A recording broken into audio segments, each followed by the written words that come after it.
కొండగట్టి ఎంజన్న పలుకు యాదగిరి నర్సన్న పలుకు పలుకే పలుకు నాన్నడు సత్యమే పలుకు తల్లి ఈసారి 10th క్లాస్ పిల్లలందరూ నీ మాట నిలబెడతారే తల్లి. నువ్వు ఈ సంవత్సరం అంతా బాగా చేసినావే తల్లి. ఈసారి మొత్తం స్కూల్ అంతా కలకలాడుతుందే తల్లి. పచ్చదనం అంతా వస్తుందే తల్లి. అదే కావాలమ్మా నాకు.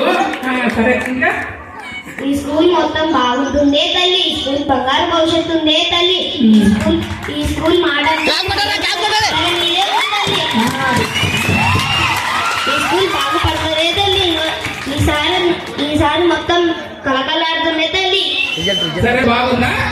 బాగొస్తుందే తల్లి. ఈసారి 10th క్లాస్ పిల్లలందరూ 100% మార్కులు తెచ్చుకుంటారే తల్లి. చూస్తే ఎంత మంచి మాట్లాడుతుంది సోదమ్మా. నేను పోయేస్తా తల్లి. సరేమ్మా. సరే తల్లి సరే మరి ఏం పట్టు చీర కావాలి కదా, తప్పకుండా ఇస్తామ్మా. మంచిది. ఓకే తల్లి.